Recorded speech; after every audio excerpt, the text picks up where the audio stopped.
Damos la bienvenida a Gustavo Larrea Cabrera. Él es el director de Democracia Sí, fue ministro del Interior en el gobierno de Rafael Correa y fue un colaborador muy importante durante su gobierno. Luego vino una separación que, políticamente hablando, los puso en carriles diferentes.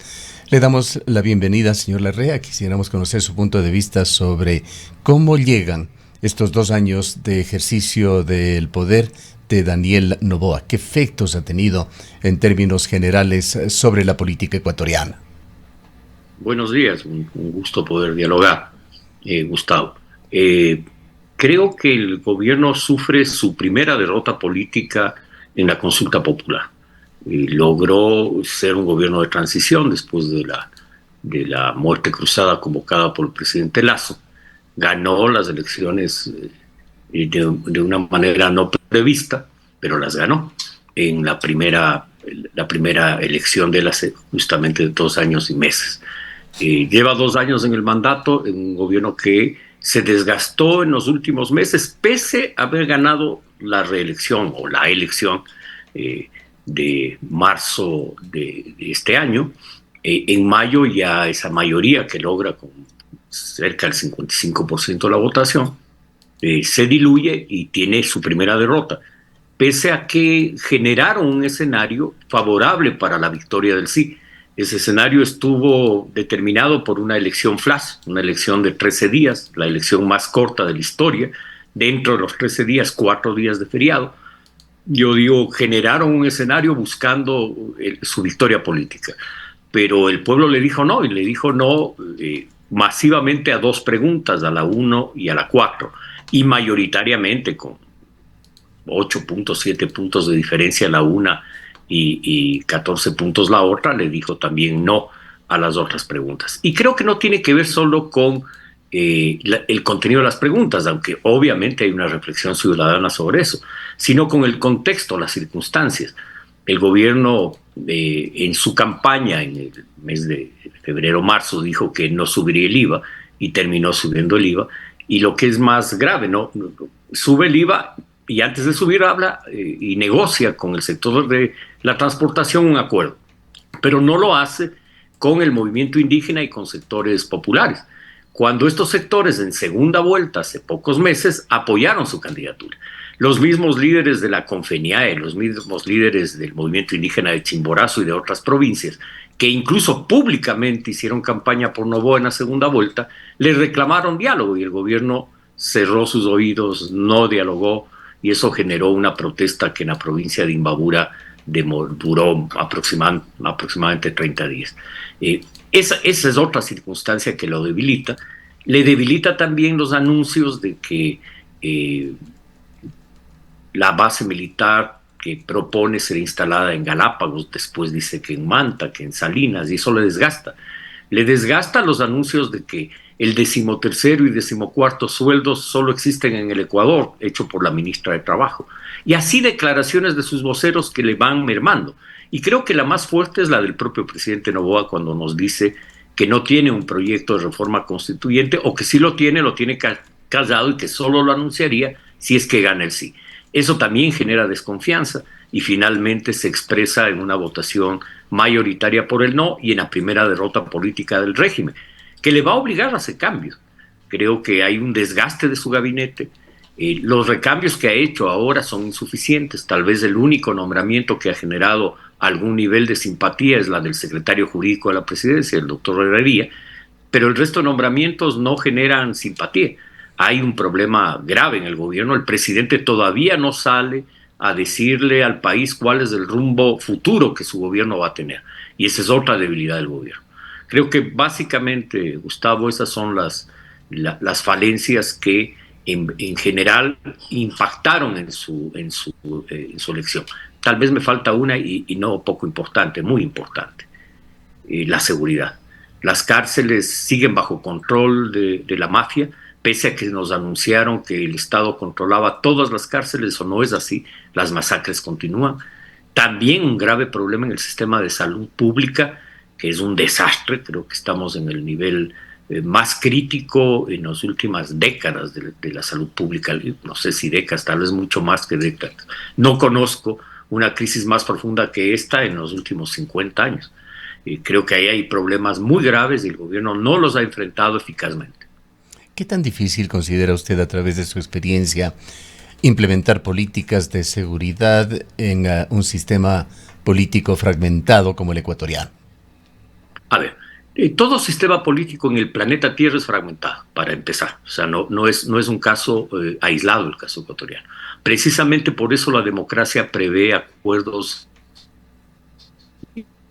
Por ejemplo, en Europa no hay ningún país europeo que pueda armar un gobierno si no hay alianzas. Ninguno. Todos arman alianzas, unas del centro hacia la izquierda, otras del centro hacia la derecha, pero en todas hay alianzas. Es decir, gobernar es dialogar, es acordar, es consensuar. Y creo que ese es un error de quienes dirigen y dirigen la política pública en el Ecuador en los últimos periodos, que creen que ganan el poder, que deben tener todo el poder, y no es así. Ganan una parte del poder. Y es necesario, por lo tanto, que los gobiernos construyan plataformas mucho más amplias. Y por eso no creo que esa sea la razón. Creo que la razón fundamental es la falta de una política pública clara de combate al crimen organizado. Me voy a referir a los éxitos que ha tenido el Ecuador en esa línea.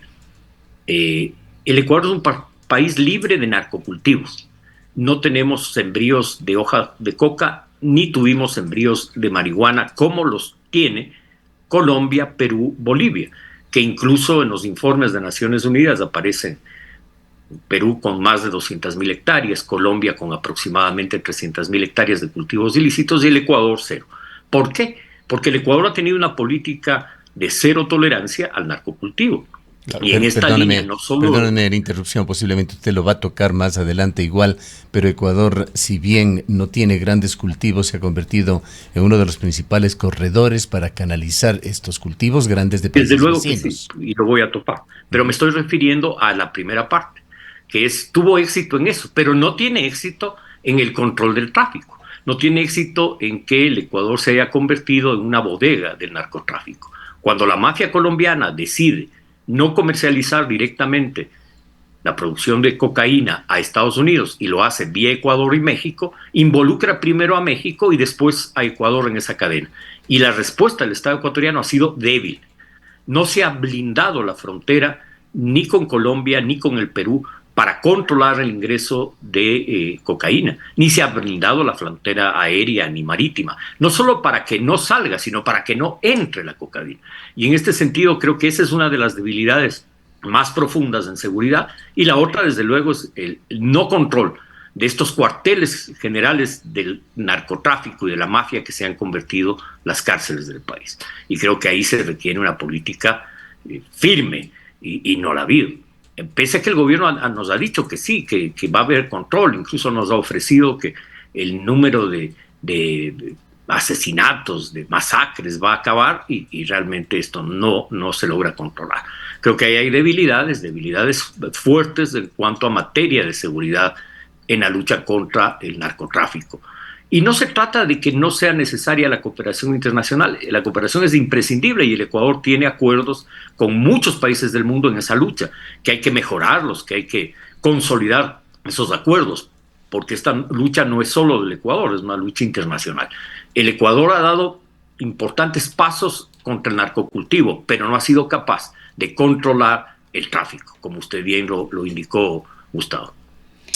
Gustavo, ¿considera usted, muy buenos días, gracias por estar con nosotros en esta mañana, considera usted que efectivamente no hay un plan, una propuesta bien estructurada para que el país pueda avanzar en un real combate a la narcodelincuencia, al narcoterrorismo, a la criminalidad, a la violencia, que es además uno de los temas que más le preocupa al ciudadano porque le afecta directamente el hecho de vivir con miedo, sobre todo en algunos puntos de este país? no le permite a ningún ser humano de desarrollarse de manera integral, de manera íntegra, pero consideran, en su momento se habló del Plan Fénix, ha habido reformas en alrededor de una decena de normas jurídicas, hubo reformas tributarias para apoyar el combate a la delincuencia. No obstante, vemos que las cifras, lejos de reducirse, cada vez se agravan más. ¿Considera usted que debe haber ahí un cambio? Quizás algunos ciudadanos, después de la consulta popular, esperaban ver cambios en las cabezas del Ministerio de Gobierno, del Ministerio de el Interior, pero lejos de aquello vemos que el ministro Lofredo, por ejemplo, recibió incluso una condecoración por contribuir y fortalecer el combate a la delincuencia. Sí, yo creo que es evidente que el gobierno no ha tenido éxito. Nos anunció un Plan Fénix. Puede ser que exista o no exista el Plan Fénix, algunos dudan de que exista, pero más allá de eso, el problema no es que exista o no, el problema son los resultados. Y es evidente que el nivel de criminalidad no ha descendido, sino al contrario, ha aumentado en el país. Y esto implica que aquí hay problemas y graves, que se necesita un cambio de conducción y que se requiere una incorporación de la gente que conoce del tema para que contribuya con la seguridad del país. Me refiero a Fuerzas Armadas, Policía Nacional. Creo que hay mucha improvisación en ese campo, mucho show y poca eficiencia. Y señalo que el Ecuador hasta el momento no blinda la frontera. En la lucha contra el narcotráfico, el Ecuador ha tenido éxito, entre otras cosas, por el uso de tecnología satelital para controlar los narcocultivos. Y esto ha sido política de Estado desde hace 60 años atrás. En esa época aún no se tenía acceso al satélite, pero en los últimos 25 o 30 años sí. Y creo que en esa misma línea el uso de la tecnología, pero el uso también de nuestra fuerza pública para controlar fronteras, para controlar la frontera aérea, por ejemplo. No tenemos todavía radares, y el cuento de los radares ya viene desde hace décadas, década y media, y no se resuelve tener una vigilancia eficiente. Pero no solo puede ser si me permites, uno de los problemas más delicados de Ecuador, pues ese fenómeno de la violencia, de las mafias en las calles, en las ciudades, con acciones deshumanizadas, apoyadas en su enorme poder económico, es algo realmente difícil de controlar. Pero hay temas que el Estado sí debería ser mucho más eficiente en controlar. Hace muy pocos días conversábamos con alguna persona experta en la SENAE, en aduanas de Ecuador, y nos comentaba que esos escáneres que, con el apoyo del gobierno norteamericano, de un ex embajador que estuvo muy activo en esto, se instalaron en puertos. Nos contaba que estos escáneres no están en uso, unos están embodegados, otros están instalados pero sin protocolos para su uso.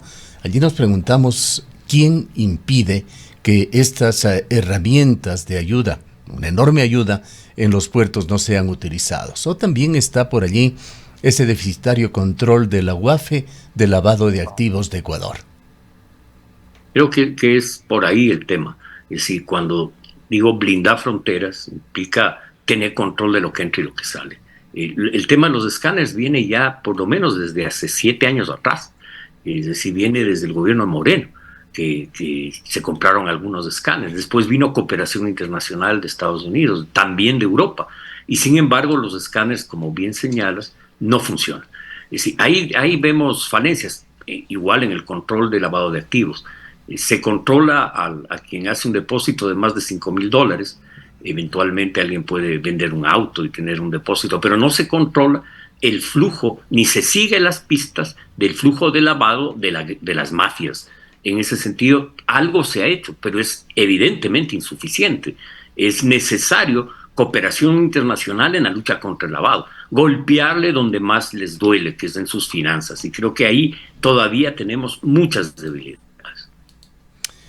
Volviendo al hilo conductor de este diálogo, la situación de los partidos políticos en Ecuador, ¿cómo los ve usted? La situación de los partidos, además esa estructura de partidos del país, ¿favorece o limita la gobernabilidad en nuestro país? Yo te decía desde un comienzo que creo que la gobernabilidad no se basa en eso, sino en acuerdos. Pero creo, a su vez, que hay una dispersión de fuerzas. 17 movimientos y partidos nacionales o más de 200 provinciales y cantonales, es una dispersión, sin duda alguna, y es necesario la unidad. Para nosotros, como democracia, sí, es fundamental dar pasos en las próximas semanas y meses a procesos de unidad y de fusión con otras fuerzas para construir una alternativa viable de poder. Y esa alternativa viable pasa por unir fuerzas de distintos signos, fuerzas de centro-izquierda, fuerzas de centro, en función de frente, un frente que permita proponerle al país soluciones a los problemas que vive en materia económica, en materia social, en materia de seguridad, y contribuir a grandes acuerdos nacionales. Creo que los movimientos y partidos en el esquema actual están en crisis. La última elección, no la de la referéndum, sino la de febrero del año pasado, demuestra cómo muchos partidos fuimos, no tengo la palabra exacta, fulminados podría ser la palabra, por la polarización entre ADN y el correísmo. Y creo que eso nos debe llevar a todos a una reflexión seria. ¿Es posible mantener un sistema así de partidos? Yo creo que no. Yo creo que hay que ir a un nuevo sistema. Y creo que pasa porque estas organizaciones comprendan que hay que unir a las corrientes similares, que es absurdo tener varios partidos de una misma tendencia política o ideológica, que es necesario la fusión de las organizaciones. No solo alianzas, no solo frentes, sino procesos de fusión. Y en nuestro caso esa es la decisión que tenemos y vamos a ese proceso. Esperemos que lo logremos en los próximos meses. En la consulta popular, la primera pregunta proponía la instalación de bases extranjeras en Ecuador. El pueblo en las urnas dijo no, con en promedio un 65% aproximadamente. ¿Cómo evalúa usted la política exterior del actual gobierno en relación con la seguridad interna? ¿Y qué papel cree que debe jugar la cooperación internacional en la lucha contra el crimen organizado en Ecuador? Yo creo que se generó la idea de que instalando bases militares estaba resuelto el problema, sin ver que eso no es así, que las bases militares en Colombia no han logrado que el narcocultivo esté sembrado en Colombia en 300.000 hectáreas. Es decir, creo que ahí hay deficiencias. Alguien decía, si las bases militares fueran el antídoto contra el narcotráfico, Estados Unidos no sería el país más consumidor de cocaína del mundo. Controlarían el tráfico. Es decir, quiero decir que eso es una ilusión. El narcotráfico hay que combatirlo desde la raíz, en nuestro caso, no permitiendo el ingreso de cocaína a nuestro país, que se ha convertido en una bodega de narcotráfico internacional, teniendo firmeza en esa lucha y desde luego con cooperación internacional, cooperación tecnológica, la posibilidad de tener vigilancia satelital en toda la zona de frontera marítima, aérea y terrestre. Creo que ese es un punto fundamental. Creo que las conversaciones con Estados Unidos en ese sentido han dado algún resultado, pero es necesario profundizarlo con Europa, con Asia, con todos los países del mundo, porque esta es una acción que no es nacional. El narcotráfico es un delito transnacional y se expresa claramente en cómo ingresa de otros países la droga y cómo sale de nuestro país a distintos países del mundo. Creo que esa acción es fundamental y prioritaria. Y creo que en la consulta lo que se expresó es la desconfianza de que esas bases no solucionan los problemas de seguridad, como no los iban a solucionar aunque se instalaran. Y más aún, los riesgos que implica tener bases militares en medio de un mundo conflictivo que no está atravesando por su mejor momento en la lucha por la paz en el mundo, y que la paz en el mundo vuelva a estar en la agenda política mundial por los conflictos que tenemos, Rusia-Ucrania, el conflicto palestino con Israel, y que en esa línea pues nuestro país corre un riesgo al alinearse o pretender alinearse por parte del gobierno a cualquier potencia del mundo. ¿Cuáles considera usted deberían ser los caminos para tratar de recuperar la confianza ciudadana en las instituciones, particularmente de seguridad y en la política? Creo que la eficiencia en la lucha contra el crimen organizado, creo que esa es la única forma de recuperar confianza, tanto de Fuerzas Armadas como de la Policía Nacional. Combatir la infiltración del narcotráfico en algunos estamentos del Estado en general, no solo de las fuerzas públicas, sino también de la justicia. Creo que eso es vital. Y creo que es necesaria una reforma del Estado. El Estado no puede seguir siendo un Estado que el ciudadano termina ahogado por el Estado. el Estado debe estar al servicio de la ciudadanía y no al revés. Y creo que ese es un cambio profundo que hay que impulsarlo, debatirlo, discutirlo, acordarlo para construir un país donde el Estado sea facilitador de la vida de los ciudadanos y no un obstructor que molesta, que genera trámites y más trámites en absolutamente todo. Y creo que en los días previos a la consulta, no político, en los días todo previos a la está consulta popular, sobreregulado. En los días previos de la consulta popular se habló mucho, se criticó mucho a los partidos políticos ecuatorianos. Varios analistas señalaban que estos no aportan, no tienes cuadros de formación para ir mejorando la política ecuatoriana. Esto se hablaba cuando se pensaba, por ejemplo, en quiénes podrían ser los nuevos asambleístas constituyentes. ¿Qué reformas considera usted necesarias para mejorar el sistema de partidos y la institucionalidad democrática en nuestro país? Creo que es fundamental que el Estado contribuya al fortalecimiento de las organizaciones políticas con formación de líderes, con escuelas de formación, en convenios con las universidades públicas, con apoyo del Consejo Nacional Electoral, para que las organizaciones, desde su perspectiva ideológica, política, formen sus cuadros con apoyo de la academia. Yo creo que eso es fundamental. Y en esto no se ha avanzado absolutamente nada, o se ha avanzado muy poco. Las acciones, porque básicamente la estructura y la ley lo que hacen es a los partidos que logran en 2 elecciones consecutivas sacar más del 5%, le asigna un fondo para eso, para capacitación, cuando debería ser un fondo que no se asigne a las organizaciones, que se asigne a la formación, que ellos mismos administren, que el Estado administre, que la Contraloría controle, sin darles recursos a las organizaciones, recursos materiales, sino recursos en la formación de líderes provinciales, cantonales y nacionales.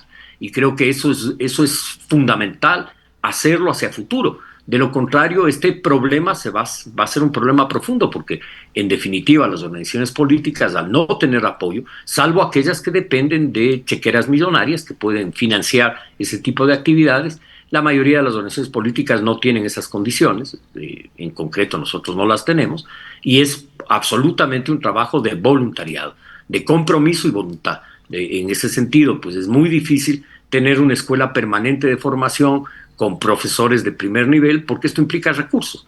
Y el Estado los puede proveer a través de la propia academia, que en definitiva puede unir esfuerzos en esa dirección. Creo que ahí hay una reforma pendiente después de lo que hemos vivido, de que este sistema de partidos es un sistema que no ayuda a consolidar la democracia. Creo que es necesario reformas profundas. El día de ayer, el presidente de la República, saliendo de un ostracismo de la semana postelectoral, emitió a través de las redes sociales una serie de índices, de indicadores positivos para su gobierno. Entre ellos se resaltaba avances económicos, la reducción de riesgo país, el aumento de reservas internacionales, un crecimiento que fue reportado, me parece que para septiembre, del 4,3% de la economía ecuatoriana.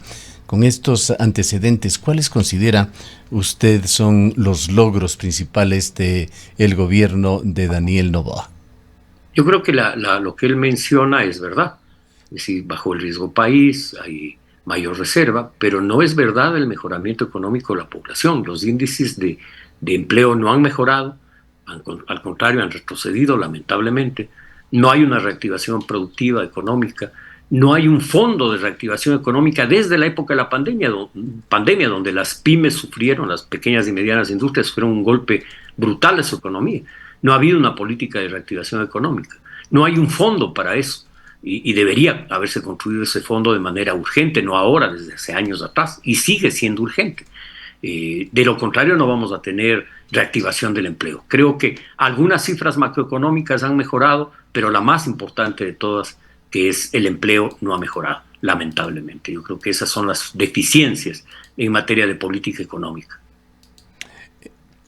El gobierno de Daniel Noboa medita actualmente, por lo que se ha visto y las expresiones que se han dado, sobre cómo gobernar de aquí hacia adelante. ADN se ha sugerido acudir a las enmiendas en la Constitución tras el fracaso del sí en la consulta. ¿Ve usted esto posible? Y la pregunta más general, que sería como para Daniel Noboa gobernar con la Constitución de Montecristi? Creo que lo ha venido haciendo 2 años, creo que lo puede seguir haciendo. Sin embargo, hay reformas ahí que deberían hacerse. La eliminación de las atribuciones del Consejo de Participación Ciudadana para elegir las autoridades de control podría cambiar. La reforma al sistema de justicia eliminando el Consejo de la Judicatura o dándole al Consejo de la Judicatura un nuevo rol, el rol subordinado a la Corte Suprema de Justicia o a la Corte Nacional de Justicia, como siempre debió ser. Y creo que esas reformas son además de un amplio apoyo, y creo que esas reformas podrían ir vía Asamblea Nacional o vía consulta popular, pero preguntar cosas de fondo al país y con previo acuerdo. Ahora, si el gobierno comete el error de convertir la consulta popular en un plebiscito, él no va a seguir ganando. Para finalizar, quisiera preguntarle las fuerzas sociales, muy amplio como para tener apoyo. Bien, para finalizar, quisiera preguntarle cómo queda esa figura o esas figuras de democracia directa en Ecuador tras la consulta popular de hace 9 días y también con esos antecedentes de una serie de decisiones que en el pasado se han tomado con estos mecanismos de democracia directa que han sido administrados y manejados con mucha discrecionalidad por los gobiernos. Creo que ha habido un abuso. Este gobierno mismo, esta es la segunda consulta. La anterior vendió la idea de que con eso se solucionaba el problema de la seguridad y los resultados son que no se solucionó los problemas de seguridad. Entonces el gobierno pierde credibilidad y pierde autoridad en el sentido en que lanza una consulta, la anterior me refiero, gana la mayoría de preguntas o algunas de ellas y sin embargo en su aplicación no se demuestra eficiencia. Entonces creo que eso genera que las consultas se vayan convirtiendo en plebiscitos de apoyo o no al gobierno y no en solucionar los temas de fondo. Creo que el diálogo es vital, el diálogo para gobernar, pero también para hacer propuestas, para impulsar consultas. No se puede impulsar una consulta como si fuera apóyame o no me apoyes, y menos aún cuando te piden un cheque en blanco. Y creo que esas son las falencias del gobierno. Deseándole al gobierno que corrija sus errores y que reconduzca al país por la senda de la seguridad, la política social, resolver el problema de la salud pública que es vital para el país y en la que tenemos un retroceso gigantesco. Creo que esas son las tareas que le compete al gobierno y que en definitiva esa es su obligación. Bien. Muchísimas gracias por habernos acompañado. Un buen día, muchas gracias. Declaraciones de Gustavo Larrea, él es el director de Democracia Sí.